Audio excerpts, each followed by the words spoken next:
Hello, Internet. I'm Matt. And I'm Monster Punter. And this is the Parallax Scrolling Podcast, where we give you our perspective on video games and the news that affects them. What a week. What a week. What a week. It's just, we're getting to be that time of year and just trying to get stuff done, trying to stay on top of yard maintenance before the snow falls, trying to hit like all the stores before things are out of stock. And oh, you love shopping during the Christmas season. Don't even try to lie about it. No, I absolutely hate it. I hate shopping during the Christmas season. I hate working during the Christmas season. I used to do retail. I hate it. Well, I think you really mean you like it. I think you need to look up a dictionary. No, I just know you're a bit of a masochist. You just don't want to say that you are. No, I'm done with all of that. I'm done with all that. It's ridiculous. But I don't know. It's been a fairly good week. Trying to get game wise, just trying to still play more like a dragon. Yeah, we play games that take a little while to beat. Wow, yeah. No, they would definitely do. This game's getting like I'm really liking the story. We're definitely like I talked before, we're definitely getting away from I don't even deal with the ill repute, as we were talking before from last week. I don't deal with that anymore in the story. And it's really getting good. Like story-wise, like there's like, what? Whoa, huh? Ugh. Well, eventually I plan to play it. Yeah. I did see it on clearance at GameStop.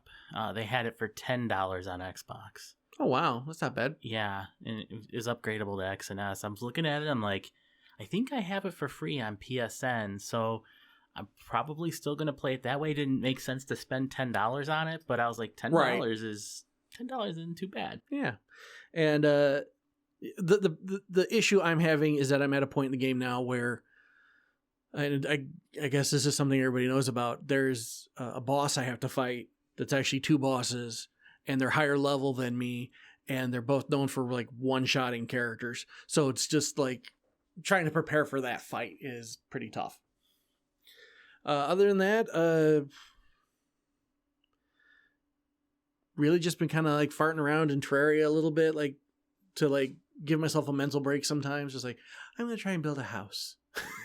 Just to build a house. You have fun doing that. I don't do the building games whatsoever. Yeah, I know. You're buzzkill. Buzzkill.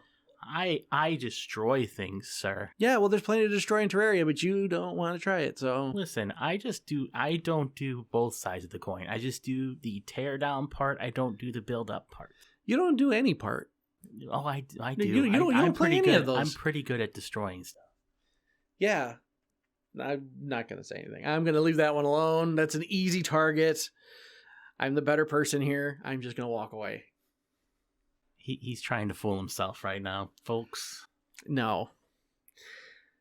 But we've also been playing, and you and I have been playing this. We've been playing some Monster Hunter Rise. Yes. Off and on.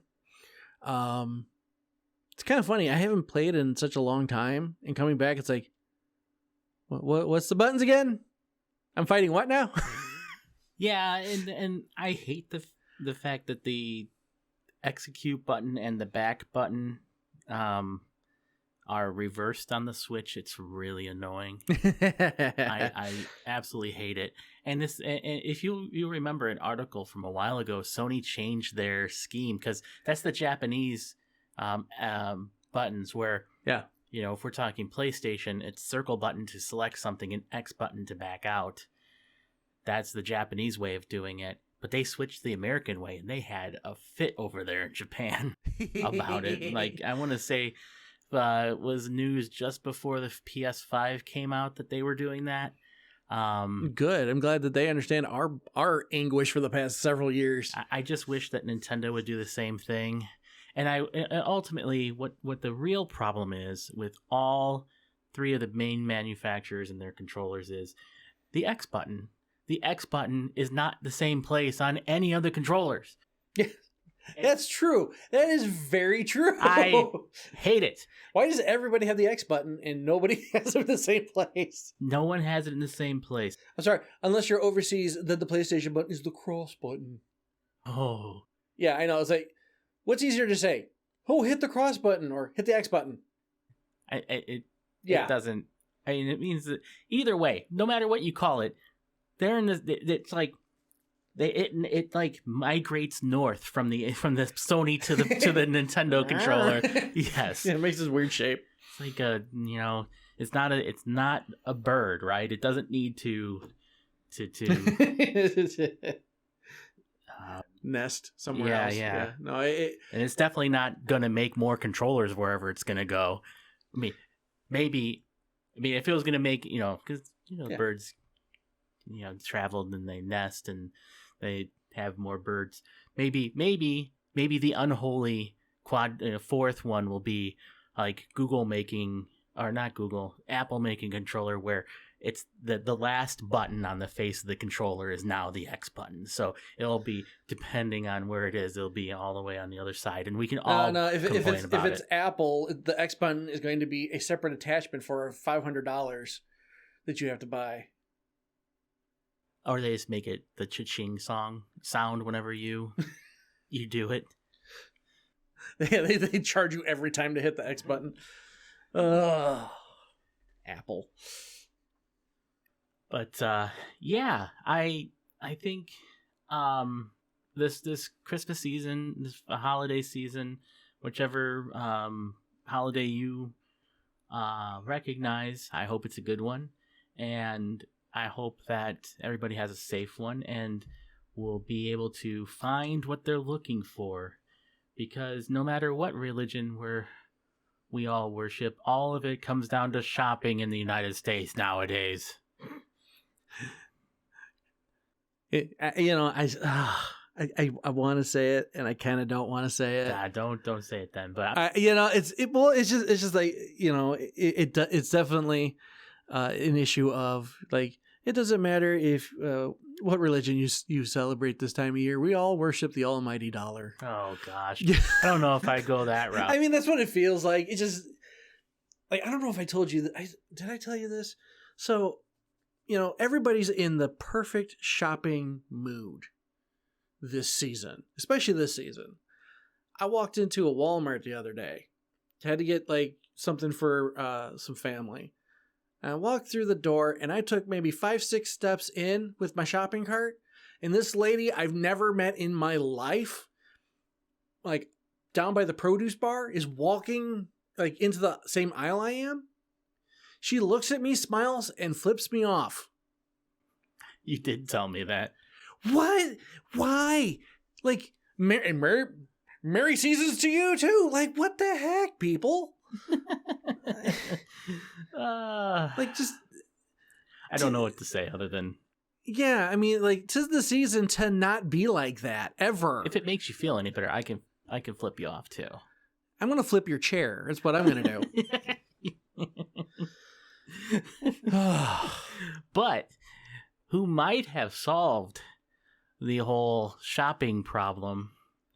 If no one wants to play it anymore, I'm going to ask Santa for a Segway for Christmas. Anyway, we have a report coming from Gizmondo here. China resolves, quote unquote, gaming addiction so it may no longer need pesky industry regulations.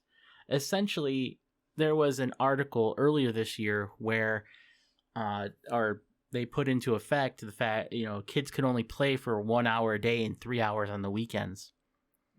And even Tencent, according to this article, went so far as to have like facial recognition to be able to play your game. So this is pretty serious. The heavy hand of the Chinese government here.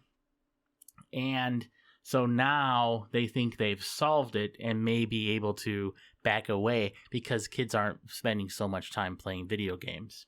Because they're afraid of getting shot. I don't think the punishment is getting shot for playing video games. I don't know. It kind of feels like anybody who like tries to defy anything that the government puts forward, they disappear. So, it kind of feels like, Billy, you were on your PlayStation for 1 hour and 1 minute yesterday.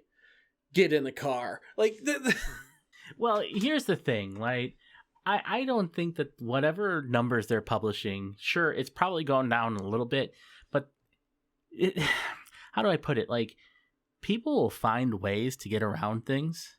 And I know there's the Great Firewall of China to get through. Yeah. And everything, but I think that people just found alternative ways to play. Not every game system that has come out has had, the ability to connect to the internet for starters. It is very possible, because you say that, it is very possible that retro gaming in China has increased. Like, Possibly. 100-fold. Possibly. It's like, oh, okay, here's my 1 hour on my Xbox, I'm sorry, it's China, on my PlayStation. Time to hit the old Nintendo. I mean, it's possible. But I guess at the end of the day, just like many things, if you try to stop people from doing it, just makes people want to do it more. And I think that they'll find that when they roll back these regulations, that people are going to go back to doing what they were doing and may not have quit doing this whole time. So, thing is, I just don't know if they're going to roll back those regulations at all. Who knows? Yeah. Who knows? Who knows at this point? But you have anything to talk about? Well, I do, but I figured, you were on a roll with your segue. I figured I'd let you keep going. It's okay. So no, go ahead. No. We were talking about the holiday season and everybody being completely rude to each other and trying to just like murder each other for the best deals. I figured you should probably bring this article up.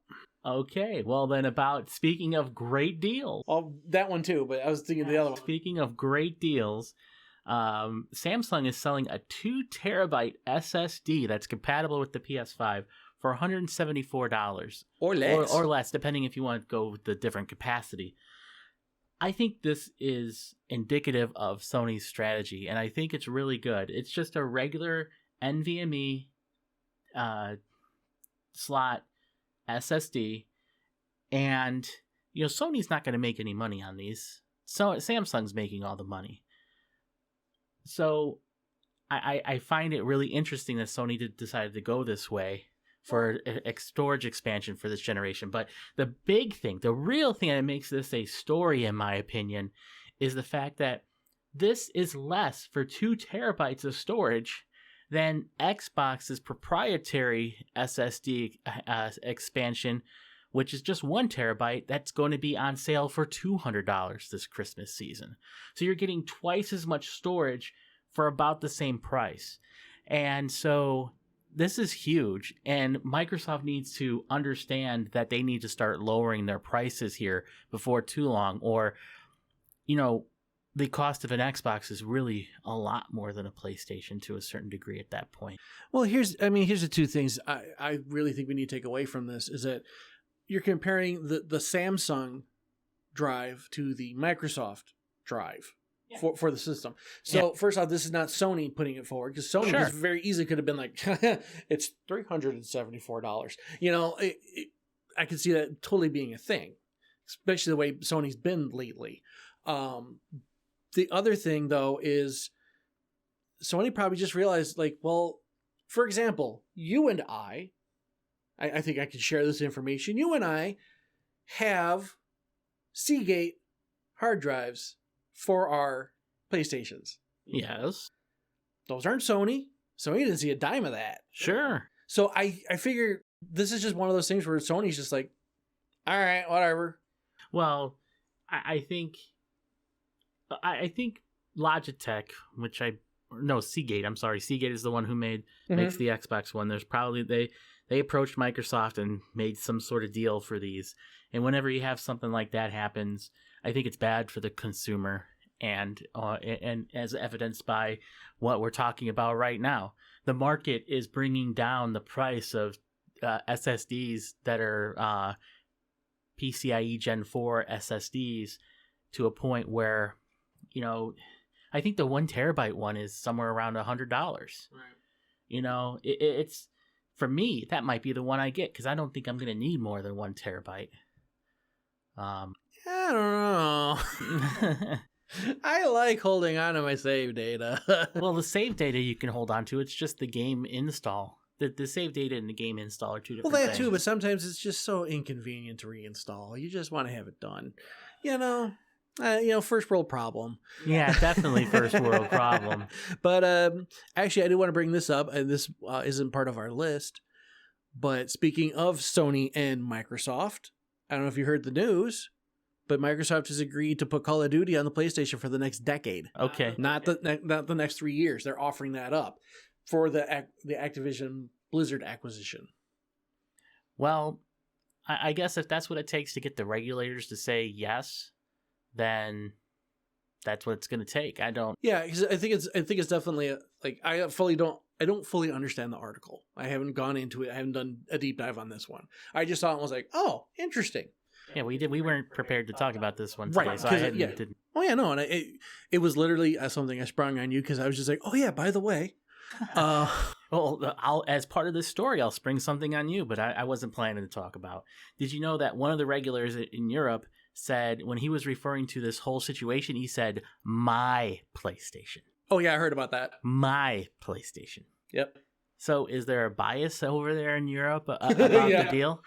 It appears to be the case. How it affects the deal, that might be one of the reasons why Microsoft is offering 10 years as a concession to put Call of Duty on PlayStation. Assuming Call of Duty is still relevant in 10 years, who knows? It may not be. And honestly, that may be why they're doing 10 years. Because they may be forecasting saying, yeah, you know what, this game's probably not going to be that well because most of the people who are currently playing are either going to move on to other games or the old guard is going to be too old to play anymore. So, it's a good possibility. Then again, World of Warcraft seems to never die. Hold on. That's because you get carpal tunnel. That's all. Even more so than that. What's that other one? The first. There's the MMO, RuneScape. RuneScape is still going. Yeah, but again, you're talking more about clicking a mouse versus twitchy trigger fingers. Like, even though, yes, there are a lot of keyboard and mouse warriors in Call of Duty, it's still the fact of it requires faster reflexes to play Call of Duty than it does to play RuneScape. I'll admit, to a certain degree, competitive gaming, I'm starting to age out of it. Not in the, the desire's there to beat people, believe me. Oh, yeah. But it just doesn't happen as fast as it used to. The fact that I could still be toe-to-toe with my younger friends, who they're about a decade younger than I am now, but the fact that I can keep toe-to-toe with some of them in BlazBlue and other fighting games, I feel good about it. I could take that away. I may not be the top fighter in the group, but I don't have to be. I just got to be the one that annoys them the most. Well, I'm still going to play competitive games. I just realized my time of being actually somewhat good at them is quickly closing. Well, because it's a double-edged sword for us. On the one side, we're getting older, so our reflexes are getting slower. On the second hand, we are getting older, but we're also more responsible. We have to devote our time to other things than gaming. So we don't get to practice 60 hours a week like we used to. Help us out, folks. So where we can make this a job and we can play more video games. Can you do that for us? Yeah. Like, subscribe, leave comments, and see, I got it in early this time, huh? But yeah, no, if you guys can help us out to get us to that point, we would love you guys more than we already do. Not that that's a condition for love, but next time you say hello internet, I'm just going to say, and you say, I'm Matt Finish, and I'm going to say, and I'm wanting you to like and subscribe and comment.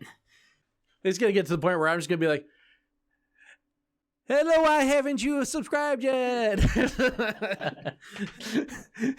Nah, only if you really genuinely enjoy this. Yeah, no, I hope you do. We don't want pity likes and pity subscribes. We want you here because you want to be here. That's the idea. That said, for those of our friends and family who aren't listening to this, shame on you. Be supportive of us. Come on. Oh, come on. Yeah, no, I'm gonna throw them under the bus here. We have to make something compelling for everybody, no matter No. who they are, See, whether we like them or not. See, or for our we know them or community, not. our community is fine. They're allowed to like and subscribe and comment if they want to. Our friends and family know us. They should know better. Jeez, I don't know if I go that far. I'm putting a guilt trip on them all. Anyhow, speaking of guilt trips, okay, what about guilt trips? Speaking of guilt trips, I'm going to bounce back towards holiday shopping because that's sometimes a guilt trip. Oh gosh, I suppose that's not an inaccurate statement. Right? Yeah. So you actually had a story. I wanted you to talk about this one, that one right there. Yeah. Yeah. Stop paying full price for video games. It comes from Life Hacker, which is okay. I love the title of that because it's like it feels like a statement to me that's like, hey, you should breathe air. No, duh.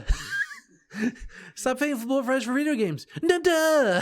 Well, I mean, here's the thing. They talk about FOMO, fear of missing out, and I get that. And actually, I made a purchase this week because of the possible FOMO. You got FOMO'd. I did, but here's the thing. Like, I wanted to get Tactics Ogre Reborn, which I did. Yeah. And I know that the games that are like role-playing games, they tend to, when they go off the shelves, they're kind of gone for good. Yeah. A lot of Nipponichi games and Falcom games are kind of in this boat too, where they're on the shelves for a little while. If you don't get them, they're gone. And if you want them later, they are. And you want a physical copy, of course. Let me preface this by saying, you want a physical copy. In other words, you're an old guy like me. You have to pay an exorbitant amount of money for these games. For instance, Ys 8. Now, I realize they just released it on PlayStation 5 not too long ago.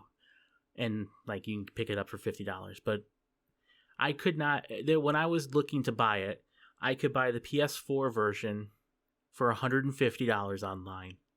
The Switch one wasn't a whole lot better. It was like $100 to $120. Or Sony had a special on PSN for $12. I ended up buying it for $12. But believe me, I would much rather have the physical copy. And so when it comes to something like Tactics Ogre Reborn, I know it's not going to be there. Even though this is a Square Enix game we're talking about, I know it's not going to be there. It's not a hugely popular title, and I know it's not going to be there forever. So, I went and bought it because I do plan to play it, and I didn't want to miss out. So, yes, FOMO got me, but in general, unless you really want to support your games, your game company, pay full price. It's fine. Go out there and do it. They need money. So if you want to see more games made by them, they need to be sold when the game comes out, really. The games make the vast majority of their money when they first come out. And maybe it's a little bit different in this day and age where, you can have specials later on, even like on Steam and everything. You can sell games well past their prime a lot more easier. But at the very least, decisions on whether to make another game or make another game in that series is largely dependent upon initial sales. That being said, well, here's the other thing, and I do want to throw this out. First off, sometimes, and I've mentioned this before on the podcast, but sometimes Steam games actually do come out on day one with a sale on already. Yeah, you were saying that before. Yeah. So again, that kind of builds into the never pay full price. But at the same time, I have to throw this in there. The tagline for this article. Yes. Even if it's accurate, I don't feel like it helps the industry. Yes. It says, be honest, you probably have enough games in your backlog to keep you busy for the rest of this console generation. Like, okay, you might be accurate, but you are not helping the industry by putting that statement out there, by saying it like that. Yeah, but you should be worrying about yourself when it comes in your pocketbook when it comes to this. Oh, you wanted to talk about the backlog.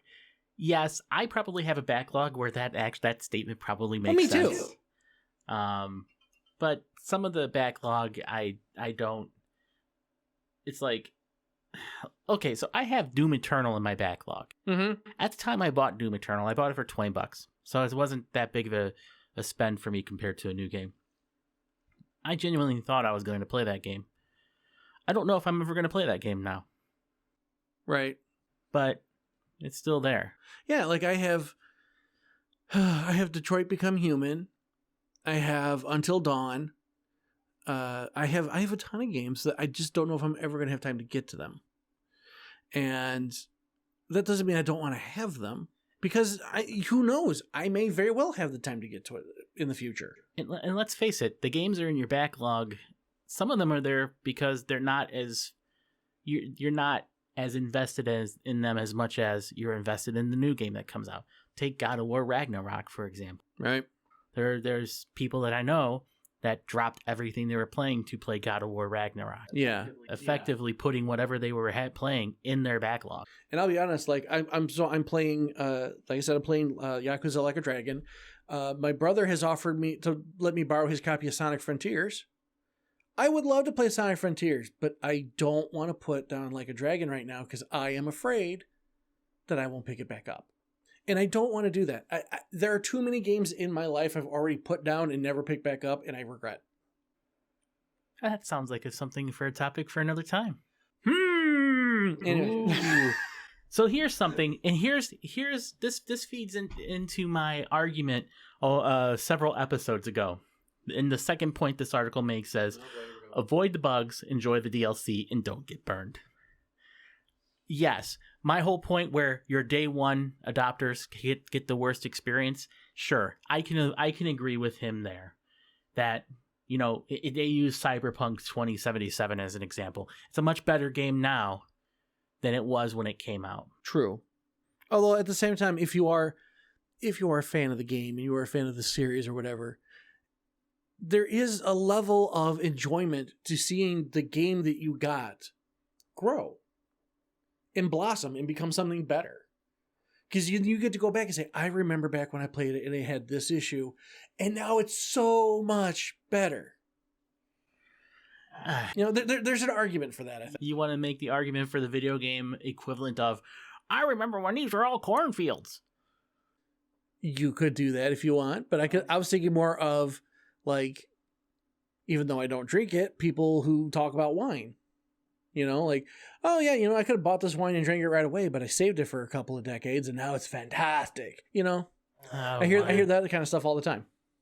I hear wine tasting's overrated. I don't drink, so whatever. I drink wine. It's called grape juice.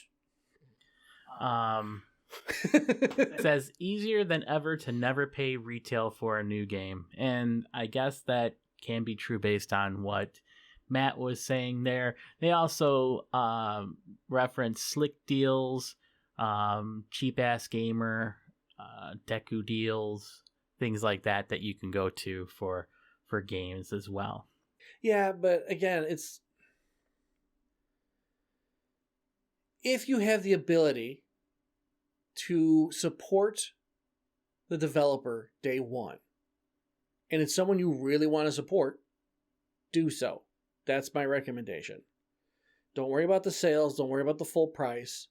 However, if it is something that you're like, I'm kind of on the fence on, I kind of want to try it, wait for a deal. That's the best time, because you're not willing to commit yourself to this company yet because you just don't know what you're going to get. That's understandable. But again, like, I'm probably going to get Final Fantasy 16 day one. Yeah, me too. Yeah. And I'm probably going to pay full price because that's how it's going to come out. But that's because I love that series. I want to support Square Enix so that they'll make Final Fantasy 17. You know? Yep. That goes back to what I was saying before. And the last thing this article talks about is exceptions prove the rule. And they're talking about games like Elden Ring and Animal Crossing that come out and they just swallow up, they suck the air out of the room for everything else. So they give the example here of a game called Neon White. They talk, and that people talk is like a good game, but people only talk for like 5 days, and then you don't hear from it again. Sounds like this journalist was very much like, I really like this game and people don't talk about it, so I got to say something. But the thing is that at the end of the day, I think this person does not represent everybody. No. I think that this person represents a hardcore gamer, someone more akin to the people talking into the mics right now, versus somebody who, like my brother. My brother works in construction. He plays games every now and again. And he bought one game when it came out because he wanted to play it with me. Other than that, you know, he doesn't really play many games. But he'll pick up a game occasionally when it's cheap. And, you know, everybody's needs and wants are different. Right. And the financial situation of people is different. Everybody's different. Like, I cannot afford to go ahead and pay full price on every single game. And for me, that amplifies my decision when I say I'm going to buy something day one, because it's more special that way, because like, this is a game I really want to contribute my money to, versus, well, this game looks cool, I'll wait. Yeah. And then of course there's all the different, is it AAA, is it whatever. At the end of the day, you do what's right for you. If you wait till later, there's usually strategy guides and stuff like that made by other people. Makes it easier for you to play through the game if you get stuck even. So things to think about. And you know what? At the end of the day, that statement is absolutely right. At the end of the day, you do what's right. You know, like not stealing somebody's demo and selling it on Steam. Oh, I see what you did. Yeah. So I want to get his name right. I do apologize. It's been a hot minute since I remembered his name. I think it's TJ Atomica, is a game developer. He's been he's worked with about at least 3 different game studios. And back in April 16th, he released a demo of a very cool looking game. It was just a demo of Superman flying through a city. But like, he's flying full speed, the buildings are zipping by, the car, you know, like, it looks really dynamic and really pretty. And he put this demo up for free on itch.io. Well, Hero Game Studios came around, took the demo, sold it on Steam, and now they're at a point, they sold it on Steam as of November 1st. Okay. So he put this out April 16th. They're putting it out for sale on November 1st. And they're copyright claiming him and attacking him on YouTube. They are forcing him into a very bad situation. He does not want to be in this situation. And it's just really messed up. And there was an update before, like we talked about the story before, because we kind of go over some of our stories before we record, days before, just to kind of get an idea. There's been an update. Steam has banned the game. That's good. Yeah, good on Steam, right? So at the moment, the game is currently banned. But he still has to deal with this issue. And like, there's the question. Like, there's so many questions involved with this scenario, you know? Like, first off, he put the game out for free, so he's not liable for copyright infringement. Hero Game Studios is, because they're trying to make money off of Superman. Now, and if Warner Brothers is paying attention, they're going to get on this. Something to think about is the people who were that tried to rip this off, where do they reside? Because that matters in your copyright law. Yeah, true. They could be sitting in a place where copyright law is there's little or it's non-existent. If that's the case, how do you get those people? Right. Well, because at the same time, they're also violating international laws. Like, they may be free to do so in their own country, but they're messing around in the world stage. They're messing around in America, in like Japan. This is a wrong thing to do. But the thing is that those treaties are only, or they still have to be enforced, right? Right. There's no international police force that goes around and enforces these kind of things. It's not. This would not even be a criminal matter. It's not a criminal matter. It would be a civil matter. So it would be on Warner Brothers to work with the whatever. Let's assume they don't live in the United States for a moment. Whatever country they're in, assuming Warner Brothers has the copyright for their license in that country, and then have to pursue the laws of that country to go after that person. But at the same time, they are also selling the product in America because they're selling it on Steam and the American Steam page. So they are violating American copyright laws. Yeah, I guess. Yeah. So like I said, this is such a messy situation, and it's such a terrible thing for TJ Atomica to go through. I feel bad for him because all he did was he just made this demo because he was showcasing how awesome it is, and he put out a video on YouTube to show out how awesome it is. And so then these, I like the article because it says these supervillains came along and stole the superhero game and are trying to make money off of it, but now they're also affecting his income because I believe he's making money off of his YouTube videos. So, you know, it's they're messing with his livelihood, and not only that, they're messing with his good name. They're claiming he's an ex-employee of the company. He is not. They you know, he's actually said that that's absolutely BS in his terminology. It's a messed up situation, and like I said, I feel bad for a guy. I really do. Well, let's just hope that he gets some sort of recompense or recognition for the work that he did and is able to get a job with a studio or something. Well, I mean, I believe he's still currently with Toy Box. I believe so. Okay, well then hopefully Toy Box does something for him. That would be cool. But you know, and you know what? Talk about hope. We're hoping for this guy. You know what I'm hoping for? What are you hoping for? I'm hoping for an early release of the Broforce expansion. My segue is superior. That's right, baby. Broforce. If you never played Broforce, you are doing yourself a disservice. This game is stupid fun. You play... Let's put it this way. The first character that you play as, because you unlock all the other characters as you play through the game by literally rescuing them from these internment camps and whatnot. His name is John Rambro. Okay? And that's not the worst one. I mean, there's so many bad names, but they're all like action stars. Like there's Bro Cop. Come on, man. Like, come on. This game is so fantastic. And at the end of the game, you fight Satan. Because why not? Because why not? The game literally, like, if you haven't played it, the game's been out for like 5 years now. The game literally starts off with you like, oh, I'm going to go into these POW camps. I'm going to, you know, fight the bad guys. And you see that, oh, there is a devil in a suit and tie at the end of every stage. And you chase him away. And so it's kind of like, oh, well, clearly these people are being manipulated.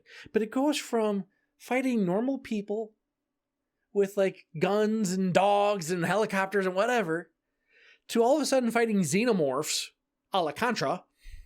Nice. To fighting the devil. The game is so bizarre, and it's coming back with an expansion.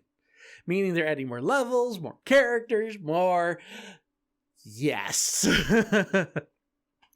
Probably one of my favorite characters, honestly, is McBrover. He's based off MacGyver. And he's a demolitions expert. So he runs around, his attack is he throws dynamite. But everyone has like the grenade button. What's the grenade button be? Some people throw grenades, some people have everyone else has really wacky powers. McBrover throws out a giant turkey stuffed with dynamite. Reminds me of Worms. Oh, no, man, Well, the sheep, exploding sheep. Right. But I'm just saying, like, the wackiness level, I feel like, is off the charts with Broforce. And if you haven't seen, go look up the trailer for the new expansion, because they don't show you anything. All they show you is Satan staring off against the Broforce team, and he flexes, and the fire from his flexing kills all but 3 of the Broforce members. So what do the other 3 do? They flex, shining light all over the place, and they eradicate the devil by flexing. It's fantastic. It's so good, so good. So at the end of the day, Matt wants you to be a bro and pick it up. Yeah, man. Be a bro and force it into the hands of other people. There we go. That's kind of like the bulk of our news today, except you do have one little stupid side story. Oh, well, this isn't a side story. I would say it's a side story. It's Which one are you talking about? the last one in the feed. The last one in the feed? Yes. Oh. This one. Oh, gosh. Yes. The one right below Broforce. Well, I guess we're organized. Did you know? We're totally organized. Well, I saw it there, but I was gonna actually leave it alone. It's such a nothing article. It is, and I figured it's a good one to end on because it's just like there's one other thing. There's the elephant in the room to talk about. There's the Nintendo Switch. I guess when it was known by its other name, the Nintendo NX, they actually made a boot sequence. It lasts all of about a second. And you can go to Game Rant and watch your 1 second video of the Nintendo Switch or the old boot sequence. It's neat from a historical perspective. Yeah, and honestly, the Switch boot sequence is so much better. I guess so. I mean, really, it really is. But it is such a nothing burger, as they call them. Yeah. Like, it's not that big a deal, but it's not. But I guess it's a curiosity from a historical perspective. Right. So, And so I guess. But you know, it also kind of ties into our last big story. Yes, the biggest curiosity of all this week. The biggest. I don't know what to call it, because on one hand you have people who are just like, "This is doo-doo," and then you have other people like, "Yeah, it's doo-doo, but it's so much fun." Well, supposedly they got the multiplayer right, and we're talking about the new Pokemon Violet and Scarlet. Right. It's the overall consensus I've seen so far is that people are very much like, this game is glitchy, it is buggy, the performance is terrible, they clearly rushed this out the door, but it's so much fun. So if Nintendo keeps doing this, I'm just going to moniker them as Nintesda and just say they are like Bethesda. Honestly, that's the only reason why he wanted to talk about it this week. I'll tell you, he had that joke ready and waiting. I'm throwing him under the bus for this one. He's had this waiting, and it's so terrible. He just had to use it. It's so terrible. It's good. It's like one of those movies where you're watching and you're like, this is so terrible, but it's awesome because it's so terrible. It goes from terrible into the awesome category. No. Whatever. It's like Biker Mice from Mars. Hey, that show was great. Yeah, see? Not you get it. No. Your joke is definitely not on Biker Mice from Mars level. All right? Whatever. You can defend Nintesda if you want. But they got... You're the one defending Nintesda. Let's be honest. You're the one defending the name. I think it's a good name. Yeah. Anyhow, Scarlet Violet.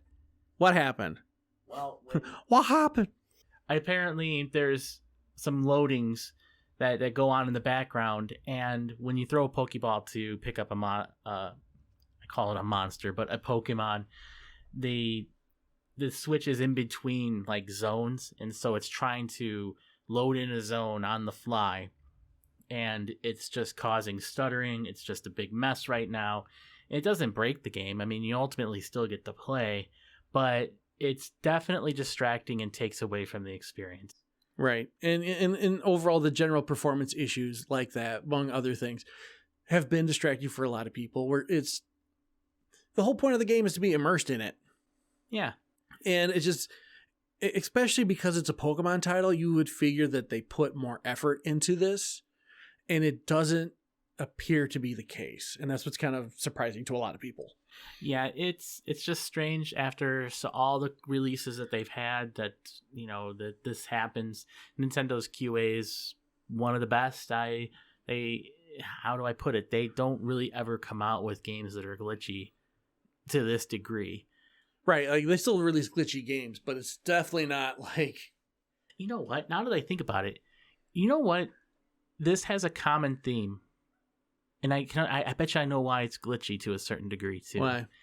It's an open world game, is it not? I have not played it, but my understanding is it's an open world game. You can go in any order. Open world games are notorious for this stuff. Bethesda was not necessarily a bad moniker for this. Think about all of Bethesda games. They're open world. Think of Cyberpunk 2077. That's open world. Witcher 3 was not the best when it released. It got improved over time. Right. Well, but I think that's part of the issue is that perhaps open world games need to have a longer working window, project window than your average game, because you have to work with, we have so many variables. We got so, people could go in any order. They could do whatever they want. We need to be prepared for that. But instead they're taking the game and they're working in their normal average crunch time window. Actually, the game that I can think of that it didn't have as many bugs that's an open world game, which would be the exception to the rule lately, would be Elden Ring. Oh, Elden Ring had bugs. Elden Ring had bugs, but not to this degree. Right. No, I'll agree with that. But that's also because Elden Ring has been in the working for a very long time. Yeah. Like the honest, and if I remember correctly, and please tell me in the comments if I'm wrong, but I'm pretty sure this game they've been working on this project since Bloodborne. All right. Yeah, That's a long time to be working on this game. And I think that's what they should have been doing with this game. That's what they should have been doing with Pokemon Scarlet and Violet. They should have been working on this well before Arceus. Yeah. Or at the very least, at the same time as Arceus. At the end of the day, I think they're going to run out of names or synonyms for Red before too long. Well, they've already done Ruby. Red, Ruby, Scarlet. Vermilion would be the next one, I think. Actually, I don't know. Is there a Pokemon Vermilion? I don't think there is. But Pokemon Vermilion sounds pretty cool, actually. That's the first M-rated Pokemon game. That's all I got this week. Watch Pikachu get his head ripped off. That's all I got this week. I got nothing else. Yeah. So, it's about a decent-sized episode for us. Next episode is going to be, since the holidays are coming, we're going to be spending a lot of time with family. We decided we're going to do another list of sorts. It will be out sometime before the end of the year. I'm not going to guarantee when it's coming. Right. So if it doesn't come out this next week or so, like if there's like a week quiet time in between our episodes, that's why. But thank you very much. Yeah. So, but keep an eye out for that one. That one's going to be a fun one. I'm looking forward to it. Right? Yeah. Yeah. Should be a lot of good. fun. So, for both of us, I want to say thank you. We appreciate you guys. I know we're only 15 episodes in, but we've been going at this for a while now, and life has been really crazy for both of us. And the fact that we're able to do this is not only enjoyable, but a little heartwarming to know that there are people out there who are actually interested in what we're talking about. So, and since it's Thanksgiving in America, it's time to be very thankful. So we're very thankful for you guys. Thank you so much. Have yourselves a fantastic day. Have yourselves a fantastic week and a happy Thanksgiving, right? Right. Yeah. So until then, take care, and we'll see you in the next one. Take care. Later.